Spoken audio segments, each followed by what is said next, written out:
Hello friends, ഇന്ന് നമ്മൾ നോക്കുന്നത് നമ്മുടെ വീടിൻ്റെയൊക്കെ മെയിൻ ഏരിയകൾ നമ്മൾ ചെയ്യുന്ന സമയത്ത് നമ്മുടെ മെയിൻ ഒരു കാര്യങ്ങളൊന്നാണ് നമ്മുടെ ടി വിയുടെ ഏരിയ അല്ലെങ്കിൽ സ്മാർട്ട് ടി വി നമ്മൾ കൊടുക്കുന്ന ഏരിയ. നമുക്ക് എല്ലാ സൗകര്യങ്ങളോട് കൂടിയിട്ട് ഇനി ക്യാമറയുടെ സിസ്റ്റം ആണെങ്കിൽ ക്യാമറയുടെ സിസ്റ്റം, ക്യാമറയുടെ ഡി വി ആർ വയ്ക്കുന്നതിന് വേണ്ടിയിട്ടുള്ള ഓപ്ഷനാണെങ്കിൽ ഓപ്ഷൻ. അത് കൂടാതെ തന്നെ ഇനിയിപ്പോൾ നമ്മൾ ക്യാമറ വെച്ചു അതിൻ്റെ മോണിറ്റർ നമ്മൾ ടി വി ആയിട്ടാണ് യൂസ് ചെയ്യുന്നതെങ്കിൽ അതിന് വേണ്ടിയിട്ടുള്ള കാര്യങ്ങൾ. അതുമാത്രമല്ല നെറ്റ് കേബിൾ, അതായത് വൈഫൈയുടെ കണക്ഷൻ കാര്യങ്ങളൊക്കെ എല്ലാം നമ്മൾ ഈ ടി വിയുടെ ഏരിയയിലേക്കാണ് കൊണ്ടുവരുന്നത്. കാരണം ഇന്നിപ്പോൾ സ്മാർട്ട് ടി വിയും കാര്യങ്ങളൊക്കെ ആയതുകൊണ്ട് നമുക്ക് നെറ്റ് കാര്യങ്ങൾ അത്യാവശ്യമാണ്. അപ്പോൾ വൈഫൈ വെക്കുന്നതിന് അങ്ങനെ എല്ലാ കാര്യങ്ങളും ഉൾക്കൊള്ളിച്ചുകൊണ്ട് ഹോം തിയേറ്റർ വെക്കുന്നതിന്, ഹോം തിയേറ്ററിൻ്റെ സിസ്റ്റം വെക്കുന്നതിന്, അതുപോലെ തന്നെ സെറ്റ് ടോപ്പ് ബോക്സ് കാര്യങ്ങൾ ഇതെല്ലാം നമുക്ക് കൊടുക്കുന്നതിനും അത് കൂടാതെ തന്നെ നമുക്ക് ഇൻറ്റീരിയർ ഡിസൈനിങ് കാര്യങ്ങളൊക്കെ കൊടുക്കുന്നതിനും വേണ്ടിയിട്ട് നല്ലൊരു ഏരിയ എങ്ങനെ ഡിസൈൻ ചെയ്യാമെന്നുള്ളതാണ് ഇന്നത്തെ വീഡിയോയിൽ നമ്മൾ നോക്കുന്നത്.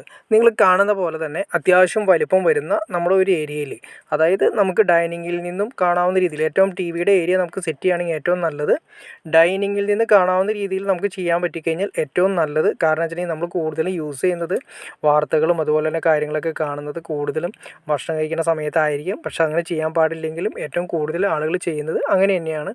അപ്പോൾ നമ്മൾ ഡൈനിങ്ങിൽ നിന്നും നമ്മുടെ ഹാളിൽ നിന്നോ അല്ലെങ്കിൽ ലിവിങ്ങിൽ നിന്നോ നോട്ടം കിട്ടുന്ന രീതിയിൽ ടി വിയുടെ ഏരിയ ആണ് നമ്മളിപ്പോൾ സാധാരണ രീതിയിൽ ഡിസൈൻ ചെയ്തുകൊണ്ടിരിക്കുന്നത്. നമ്മളത് കൊടുത്തു. നമുക്ക് ടേബിൾ ഒരു പുറത്ത് നിങ്ങൾക്ക് കാണാൻ സാധിക്കും. ടേബിളിൻ്റെ ഹൈറ്റ് വന്നിരിക്കുന്ന 50 സെൻറ്റിമീറ്റർ ഹൈറ്റ്. അതിൻ്റെ അകത്ത് നമ്മളൊരു സ്വിച്ച് ബോർഡ് കാര്യങ്ങളൊക്കെ കൊടുത്തിട്ടുണ്ട്. ആ സ്വിച്ച് ബോർഡാണ് നമ്മുടെ മെയിനായിട്ട് വരുന്ന സ്വിച്ച് ബോർഡ്. താഴെയാണ് വരുന്നത്. അവിടെ നിന്ന് നേരെ നമ്മൾ മുകളിലേക്ക് ഒരു സെപ്പറേറ്റ് ഒരു പൈപ്പ് നമ്മൾ സാധാരണ ചെയ്യുന്ന പോലെ തന്നെ 2 ഇഞ്ച് പൈപ്പ് നേരെ മുകളിലേക്ക് കൊടുത്തു. അത് നമ്മുടെ LED ടി വിയുടെ അല്ലെങ്കിൽ സ്മാർട്ട് ടി വിയുടെ ബാക്ക് സൈഡ് വരുന്നു. ആ കേബിളുകളെല്ലാം, അപ്പോൾ ഈ കാണുന്ന പവർ കേബിളും എല്ലാം നമ്മൾ അതിൻ്റെ ഉള്ളിലൂടെ വേണമെങ്കിൽ താഴേക്ക് കൊടുക്കാം. അതല്ലെങ്കിൽ ഈ ടി വിയുടെ ബാക്ക് സൈഡ് നമ്മളൊരു പ്ലഗ് കൂടി കൊടുത്തിട്ടുണ്ട്. അങ്ങനെ മുകളിൽ ഒരു പ്ലഗ്, ടി വിയുടെ ബാക്ക് സൈഡ് ഒരു പ്ലഗ് കൊടുത്തിട്ടുണ്ട്, പ്ലഗ് സോക്കറ്റിന് കൊടുത്തിട്ടുണ്ട്. പിന്നെ താഴെ ഒരു 3 പ്ലഗ് സോക്കറ്റും കൊടുത്തിട്ടുണ്ട്. ഇതിലാണ് നമ്മൾ മെയിനായിട്ട് കൊടുത്തിരിക്കുന്നത്. ഇപ്പോൾ നമ്മൾ കൊടുത്തിരിക്കുന്നത് ടി വിയുടെ ബാക്ക് സൈഡിലാണെങ്കിൽ 120 സെൻറ്റിമീറ്റർ ഹൈറ്റിലും താഴത്തെ സ്വിച്ച് ബോർഡ് 50 സെൻറ്റിമീറ്റർ താഴെയാണ് കൊടുത്തിരിക്കുന്നത്. പിന്നെ നിങ്ങൾ ഈ സൈഡിൽ കാണുന്നത് നിങ്ങൾക്ക് കാണാൻ സാധിക്കും, അതിൻ്റെ ഒരു ക്യൂബ് നിങ്ങൾക്ക് കാണാൻ സാധിക്കും. അത് ഗ്ലാസിൻ്റെ ഒരു സ്റ്റാച്ചു പോലെ നിങ്ങൾക്ക് 4 നമ്മൾ കൊടുത്തിരിക്കുന്നത് കാണാൻ സാധിക്കും. ഇതിപ്പോൾ ഒരു ട്രെൻഡായിക്കൊണ്ടിരിക്കുന്നതാണ്. അതായത് മുകളിൽ നിന്നും താഴെയിൽ നിന്ന് ലൈറ്റ് കൊടുത്തതിന് ശേഷം ആ സ്റ്റാച്ചു എപ്പോഴും നല്ലൊരു ഡിസൈനിങ് രീതിയിൽ നിൽക്കും. അതിനെക്കുറിച്ച് അറിയണമെന്ന് താല്പര്യമുണ്ടെങ്കിൽ അതിനെക്കുറിച്ച് എവിടെ നിന്ന് കിട്ടുമെന്ന് താല്പര്യമുണ്ടെങ്കിൽ അറിയണമെന്ന് താല്പര്യം ഡിസ്ക്രിപ്ഷനിൽ ഞാൻ അതിൻ്റെ ഡീറ്റെയിൽസ് കാര്യങ്ങൾ കൊടുത്തേക്കാം. ഫോൺ നമ്പറും കാര്യങ്ങളും കൊടുത്തേക്കാം. നിങ്ങൾക്ക് വേണമെങ്കിൽ ഡയറക്റ്റ് കോൺടാക്ട് ചെയ്ത് നിങ്ങൾക്ക് വാങ്ങിക്കാവുന്നതാണ്. അതുപോലെ തന്നെ നമ്മൾ ആ ഏരിയ നമ്മൾ ഒരു ചെറിയ ഇൻറ്റീരിയർ ഏരിയ പോലെയായിട്ട് ഡിസൈൻ ചെയ്തും കൂടി കൊടുത്തിട്ടുണ്ട്. അപ്പോൾ നമ്മൾ ഈ പറയുന്ന രീതിയിൽ ടി വിയുടെ ഏരിയ നല്ല രീതിയിൽ തന്നെ ചെയ്തിട്ട് മൾട്ടിവുഡിലാണ് ഫുൾ ചെയ്തിരിക്കുന്നത്. അതിനുശേഷം പെയിൻറ്റിങ് കാര്യങ്ങളൊക്കെ കൊടുത്ത് ക്ലിയർ ചെയ്യുകയാണ്. ഇനി വേണമെങ്കിൽ നമുക്ക് ഇതിൻ്റെ അകത്ത് എക്സ്ട്രാ ലൈറ്റ്സുകൾ വേണമെങ്കിൽ കൊടുക്കാം. സൈഡിൽ വേണമെങ്കിൽ ലൈറ്റ്സ് കൊടുക്കാം. ഇനി അതല്ല സ്റ്റാച്ചുവിൻ്റെ താഴെ വേണമെങ്കിൽ നമുക്ക് ബബിൾസ് ചെയ്യാവുന്ന രീതിയിൽ ഓപ്ഷൻ ഉണ്ട്. ഒരു ഗ്ലാസ് ഇട്ടതിന് ശേഷം ബബിൾസ് ചെയ്യാവുന്ന ഓപ്ഷൻ.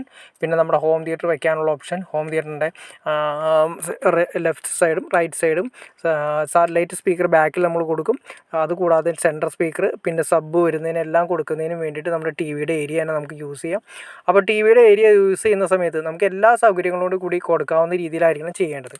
പിന്നെ അത് മാത്രമല്ല താഴെ കാണുന്ന ഡ്രോളിലാണ് നമ്മൾ ക്യാമറയുടെ DVRും കാര്യങ്ങളും കൊടുക്കാൻ ഉദ്ദേശിക്കുന്നത്. അപ്പോൾ നമ്മൾ വയറിങ് ചെയ്യുന്ന സമയത്ത് ചെയ്യുന്നതിന് മുന്നേ അതിനുള്ള ഓപ്ഷൻസ് കാര്യങ്ങൾ കൊണ്ടുവരണം.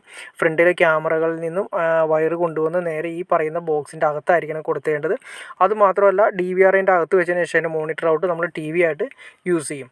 അതുപോലെ തന്നെ അപ്പോൾ ടി വിയുടെ ഏരിയ നമ്മൾ ഡിസൈൻ ചെയ്യുന്ന സമയത്ത് എല്ലാ സൗകര്യങ്ങളും നമുക്ക് അതിൻ്റെ അകത്ത് കിട്ടാവുന്ന രീതിയിലായിരിക്കണം ഡിസൈൻ ചെയ്യേണ്ടത്. നമ്മൾ നേരത്തെ പറഞ്ഞ പോലെ ക്യാമറയുടെ ആണെങ്കിൽ ക്യാമറ, DVR വെക്കാനുള്ള ഓപ്ഷൻ, ഹോം തിയേറ്ററിൻ്റെ ആണെങ്കിൽ ഹോം തിയേറ്റർ വെക്കാനുള്ള ഓപ്ഷൻ.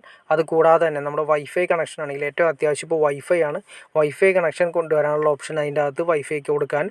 അതുമാത്രമല്ല വൈഫൈയുടെ OFC ഒപ്റ്റിക് ഫൈബർ കേബിൾ കൊണ്ടുവരാനുള്ള സെപ്പറേറ്റ് പൈപ്പും കൂടി നമ്മൾ പുറത്തേക്ക് ഇട്ടിരിക്കണം. ഇതൊന്നും തന്നെ ഈ കേബിളുകളും കാര്യങ്ങളെല്ലാം വരുന്നത് കൺസീൽഡ് ആയിട്ടാണ് വന്നത്. ഒന്നും തന്നെ പുറത്ത് കാണാത്ത രീതിയിൽ നീറ്റായിട്ട് വേണം നമ്മൾ ടി വിയുടെ ഏരിയ ഡിസൈൻ ചെയ്യാനായിട്ട്. ഓക്കെ ഫ്രണ്ട്സ്, അപ്പോൾ നിങ്ങൾക്ക് ഈ വീഡിയോ ഇഷ്ടപ്പെട്ടെന്ന് ഞാൻ വിചാരിക്കുന്നു. ഇനി എന്തെങ്കിലും ഡൗട്ട്സോ കാര്യങ്ങളോ ഉണ്ടെങ്കിൽ തീർച്ചയായിട്ടും കമൻറ്റ് ചെയ്യാനും മടിക്കരുത്. അതുപോലെ ഷെയർ ചെയ്യാനും മടിക്കരുത്. സബ്സ്ക്രൈബ് ചെയ്യാനും മടിക്കരുത്. അപ്പോൾ കൂടുതൽ ആളുകളും കാണുന്ന ആളുകൾ എനിക്ക് തോന്നുന്നു സബ്സ്ക്രൈബ് ചെയ്യാത്ത ആളുകളാണ്. തീർച്ചയായിട്ടും നിങ്ങൾ സബ്സ്ക്രൈബ് ചെയ്യുക, ലൈക്ക് ചെയ്യുക. എന്നാൽ നമുക്കൊരു മോട്ടിവേഷൻ ലഭിക്കുകയുള്ളൂ. അപ്പോൾ അതുകൊണ്ട് തീർച്ചയായിട്ടും ലൈക്ക് ചെയ്യാൻ മടിക്കരുത്. ഓക്കെ ഫ്രണ്ട്സ്, അടുത്ത വീഡിയോയിൽ കാണുന്നവരെ ഓക്കെ.